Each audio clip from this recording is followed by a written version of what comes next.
কাশ্মীরের পেহেলগাম ইস্যুকে কেন্দ্র করে ভারত ও পাকিস্তানের মধ্যে সাম্প্রতিক উত্তেজনা দক্ষিণ এশিয়ার ভূ-রাজনীতিতে নতুন মাত্রা এনেছে। এই সংঘাত শুধু সীমান্তে গোলাগুলির মধ্যেই সীমাবদ্ধ থাকেনি, বরং এটি হয়ে উঠেছে আধুনিক যুদ্ধ প্রযুক্তি ও কৌশলের প্রদর্শন ক্ষেত্র। পাকিস্তান এই যুদ্ধে যে নতুন এবিসি কৌশল প্রয়োগ করেছে তা আন্তর্জাতিক পর্যায়ে বিশেষ করে চীনের পক্ষ থেকে ব্যাপক আগ্রহ ও প্রশংসা লক্ষ্য করা যাচ্ছে। চীনের সরকারি মহাকাশ সংস্থা সমর্থিত চায়না স্পেস নিউজ একটি বিশ্লেষণী প্রতিবেদনে পাকিস্তানের এই নতুন যুদ্ধ কৌশলকে স্মার্ট ও বুদ্ধিদীপ্ত আখ্যা দিয়েছে। প্রতিবেদনে বলা হয়েছে, পাকিস্তানের এবিসি কৌশল একটি ডেটা চালিত বিকেন্দ্রীকৃত যুদ্ধ কৌশল যা ভারতের প্রচলিত ও খণ্ডিত প্রতিরক্ষা প্রোটোকলকে কার্যত ছিন্নভিন্ন করে দিয়েছে।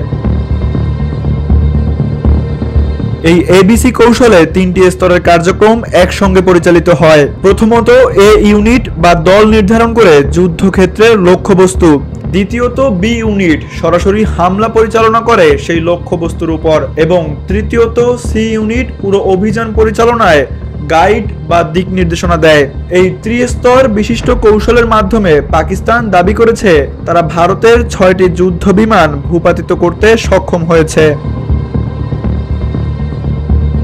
যদিও চায়না স্পেস নিউজ প্রকাশিত প্রতিবেদনে সরাসরি চীনা অস্ত্রের নাম উল্লেখ করা হয়নি, তবে আন্তর্জাতিক প্রতিরক্ষা বিশ্লেষকদের মতে পাকিস্তান এই অভিযানে ব্যবহার করেছে চীনের তৈরি অত্যাধুনিক অস্ত্র ও প্রযুক্তি। এর মধ্যে উল্লেখযোগ্য হচ্ছে HQ-9P, একটি দীর্ঘ পাল্লার আকাশ প্রতিরক্ষা ব্যবস্থা, ZDK-3AW ACS আকাশে নজরদারি ও কমান্ড কন্ট্রোল সিস্টেম, PL-15E দূরপাল্লার এয়ার টু এয়ার মিসাইল, এবং সর্বোপরি J-10C যুদ্ধবিমান, যা পাকিস্তানের আধুনিক এয়ারফোর্সের মেরুদণ্ড হয়ে উঠেছে। চীন এই যৌথ প্রতিরক্ষা অংশীদারিত্বকে ভবিষ্যতের যুদ্ধ কৌশলের এক মডেল হিসেবে বর্ণনা করেছে। এমনকি বলা হচ্ছে, দক্ষিণ এশিয়ার আকাশ প্রতিরক্ষায় পাকিস্তান এক নতুন মানদণ্ড স্থাপন করেছে। ভারতের দুর্বল ইন্টারঅপারেবিলিটি এবং মন্থর প্রতিক্রিয়ার বিপরীতে পাকিস্তানের এই দ্রুতগতির সমন্বিত প্রতিরক্ষা কৌশল ভারতীয় সেনাবাহিনীর জন্য এক গুরুতর সতর্কবার্তা হয়ে দাঁড়িয়েছে।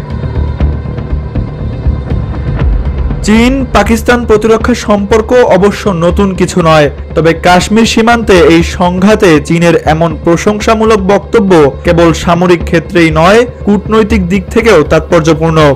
এটি স্পষ্টভাবে ইঙ্গিত দিচ্ছে যে চীন ও পাকিস্তান পরবর্তী প্রজন্মের যুদ্ধের জন্য প্রস্তুত হচ্ছে, যেখানে প্রযুক্তি, ডেটা ও দ্রুত সিদ্ধান্ত গ্রহণই হবে সাফল্যের চাবিকাঠি। Tanvir Ahmed, NPB news.